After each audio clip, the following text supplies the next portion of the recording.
Hello, this is Rob Cooney. Today I'm coming to you from my home in Indiana, Pennsylvania, instead of Texas, where I was intending to be as part of a panel at the Society for Academic Emergency Medicine. And I am really going through a little bit of withdrawal, wishing that I could be there, but due to some family medical issues, I did have to cancel last moment. What I wanted to do was to put together a little bit of my thoughts on the convergence of social media and scholarship and where we need to go to actually make social media a type of scholarship. Now, before I begin my usual and customary disclosures, I do have my own blog at FlipDM, and I also contribute to iTeachEM. Now, neither of these are financial interests of mine. They're simply fun areas where I hope to share some scholarly materials. Now, I'd like to take a little bit of a step back in time, and I'd like to investigate kind of the purpose of the American higher education system. If you go back to the foundation of the first colleges, they really had one mission and one mission only, and that was education. And initially, that was the education of an elite class of individuals. And it stayed that way for about 100, 150 years before they started adding a second aspect to their mission, and that was service. And this really grew out of the land grant college movement where they attempted to educate everybody. The country was growing and they needed engineers and they needed farmers and people to really help it grow. And so service and that link between education and service became very important to education in the mid 1800s to late 1800s. Around the same time, we saw a growing mission with research. And this came from an exchange between German higher education and American higher education. And towards the end of the 1800s, we really saw the development of research as one of the priorities of the academy instead of service and education. And it was a place like the University of Chicago in 1895 that had each appointee sign an agreement that their promotion in rank and in salary would really depend chiefly upon their research productivity. And so began the publish or perish culture that exists in higher education even to this day. This became even more important after World War II when the research agenda really helped the Americans to win the war, and they were able to lobby for a lot of government funding and support that continues to this day, although we're starting to see cracks in that system. Around the late 1980s, early 1990s, the Academy started to have a little bit of a introspection on what its purpose was. And this was really ushered in by Ernest Boyer and the Carnegie Foundation when he wrote a book called Scholarship Reconsidered. In his book, Scholarship Reconsidered, he identified four types of scholarship.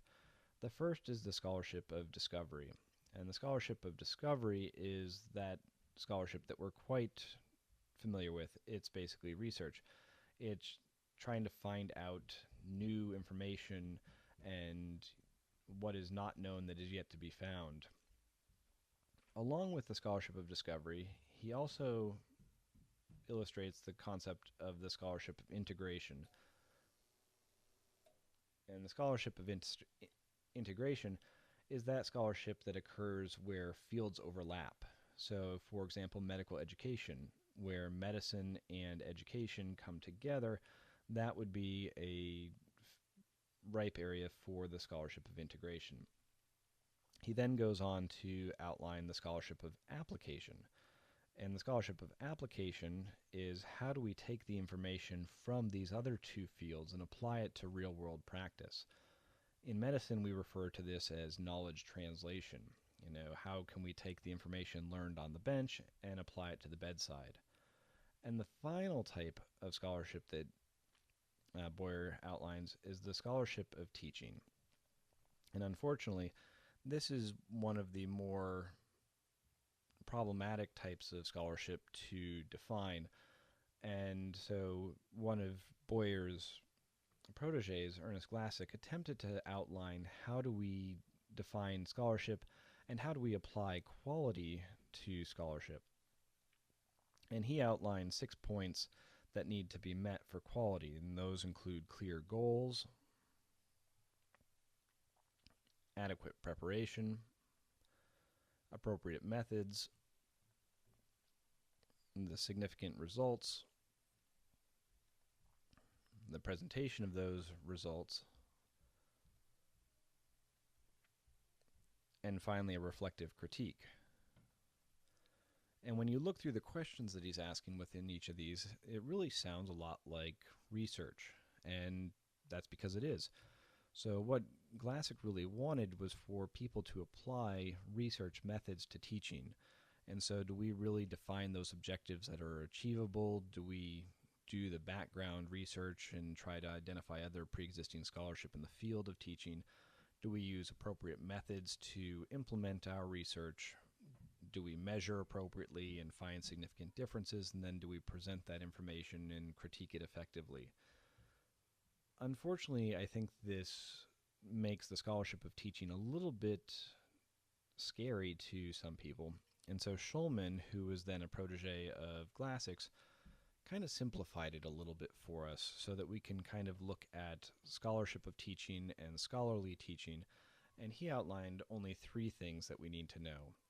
And those are: the work must be made public, it has to be available for peer review and critique, and finally, it has to be reproducible, and it has to be built upon by additional scholars.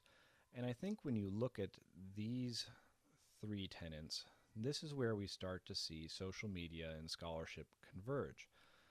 By its very nature, social media is a public platform, and it is available for easy dissemination, and when done properly, really is a clear method of sharing knowledge. It's also available for peer review, despite what some of the critics say. One of the biggest criticisms I've heard is that, this stuff isn't peer reviewed, but that's not true. It really is peer reviewed, although it's peer reviewed in a post-publication peer review type of format. And it isn't formalized in the way that your standard journals are currently formalized. That being said, there's a growing body of literature out there that says that pre-publication peer review, as used by the majority of the journals, also doesn't work. It doesn't prevent false research findings from making it out into the press, as the recent vaccine debacle has shown us. And then finally, reproducibility.